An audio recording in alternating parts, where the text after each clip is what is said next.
Vamos mergulhar aqui na arquitetura do medo de Ghost Story, aquele clássico do Peter Straub. O negócio é o seguinte, a gente vai desvendar como os primeiros capítulos já constroem uma sensação de pavor, sabe? Um pavor profundo. E ele faz isso tecendo dois mistérios que, no começo, parecem não ter nada a ver um com o outro, mas, no fundo, são só fios do mesmo pesadelo. O livro já começa assim, na cara, com essa pergunta perturbadora. É uma frase que assombra desde a primeira página e serve como o coração temático de toda a história. Ela fica ecoando em vários momentos e acaba selando o destino de todo mundo ali. Então a primeira história que a gente encontra é logo um mistério bem tenso, super paranoico. É basicamente uma viagem de carro com um cara e uma criança bem misteriosa. E o clima desde o começo é de fuga total, de desespero mesmo. E a narrativa não enrola, não. Logo de cara, a gente vê esse cara, o Don, agindo completamente como um fugitivo. Uma das primeiras coisas que ele faz é sair da estrada só pra sujar a placa do carro com lama. Pensa bem, é um ato de paranoia pura que já define o tom opressivo de tudo que vai acontecer. O comportamento do Don é totalmente errático, desesperado. Cada coisinha que ele faz vai montando o retrato de um homem que tá no limite. E o mais doido é que ele não tá só fugindo de alguma coisa de fora, sabe? A perseguição de verdade parece ser interna. Ele é atormentado por visões, anda armado como se esperasse um ataque. No fundo, ele tá fugindo dele mesmo. Aí o foco muda e vai para a criança. Ela é a verdadeira fonte de todo o mistério, do horror mais profundo dessa viagem. Porque, pensa só, se o Don é um poço de medo, ela é um enigma de calma. O jeito dela é muito, mas muito inquietante. Enquanto o Don está em pânico total, ela fica ali, completamente tranquila, quase como se fosse uma boneca. Essa passividade toda contrasta de um jeito brutal com a paranoia dele, o que só deixa ela mais assustadora. Ela simplesmente não age como uma criança normal agiria numa situação de perigo. E a identidade dela?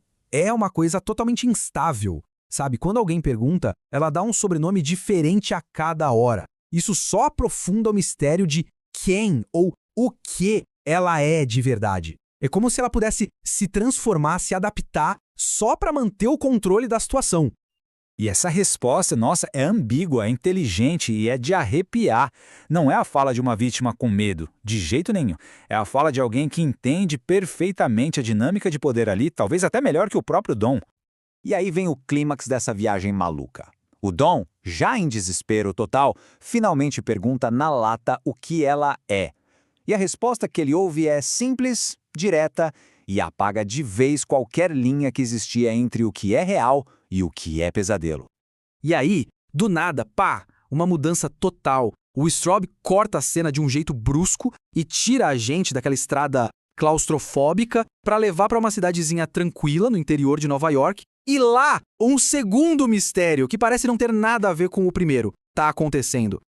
É aí que a gente conhece a tal da Sociedade Chowder. É um grupo de amigos de longa data. Só que as reuniões deles não são nada alegres, viu? Pelo contrário, elas são marcadas por um medo que todo mundo ali sente, mas ninguém fala. Um medo que paira no ar. Bom, vamos aos membros. São 5 amigos de uma vida inteira, todos eles gente importante na comunidade. Mas o ponto principal aqui é a ausência. Falta um. Um deles, o Edward Vanderlei, morreu em circunstâncias bem misteriosas, um ano atrás. A morte dele é literalmente o fantasma na sala. E foi a morte do Edward que mudou completamente o ritual do grupo, sabe? O que antes era só pra lembrar de coisa boa, contar umas histórias divertidas, se transformou numa coisa muito mais sombria, muito mais pesada. Essa confissão do Jeffrey basicamente bota pra fora o que todo mundo já sentia. Existe um medo coletivo, um medo que dá quase pra tocar, que agora assombra esses homens. Afeta o sono, as conversas, a vida deles. Eles não estão só de luto, não. Eles estão apavorados de verdade com alguma coisa. E é aqui que a gente vê a genialidade da estrutura do livro. O ritual da Sociedade Chowder força eles a encarar a mesmíssima pergunta que abre o livro. O Straub cria um eco perfeito. Ele conecta o medo das duas histórias que pareciam não ter ligação usando uma única frase. Ok, então vamos ver de perto como o autor amarra de um jeito genial essas duas narrativas de terror. Ele vai construindo uma teia de pavor, sabe? Tudo interligado, que prende a gente desde o comecinho. A grande pergunta que a abertura do livro deixa no ar é essa, né? Como é que essas duas histórias de terror se conectam? O cara paranoico fugindo e os velhinhos assombrados na cidade deles. A grande sacada do Straub é justamente essa. Ele faz a gente sentir a conexão muito antes de entender de fato o que está rolando.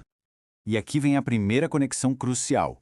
O Dom Vanderlei, ele é sobrinho do Edward Vanderlei. Isso mesmo. Ele não é um personagem qualquer jogado ali. Ele tem uma ligação de sangue direta com um amigo morto da Sociedade Chowder. Justamente o cara cuja morte começou todo esse medo que agora consome os outros. E com isso, o autor prepara o terreno para uma colisão que é inevitável. Enquanto o Dom e a garota misteriosa estão lá, viajando sem rumo, os homens assombrados pelo passado do tio dele decidem chamar o Dom para Milburn. Sem saber, eles estão chamando ele direto para o epicentro do pesadelo. Os dois fios da história, eles estão prestes a se encontrar. No fim das contas, a abertura de Ghost Story já estabelece o tema central do livro de uma forma brilhante, a de que alguns horrores a gente nunca consegue superar, porque eles viram parte de quem a gente é. A pergunta então não é só qual foi a pior coisa que você já fez, mas sim, e se essa coisa nunca mais te deixar em paz?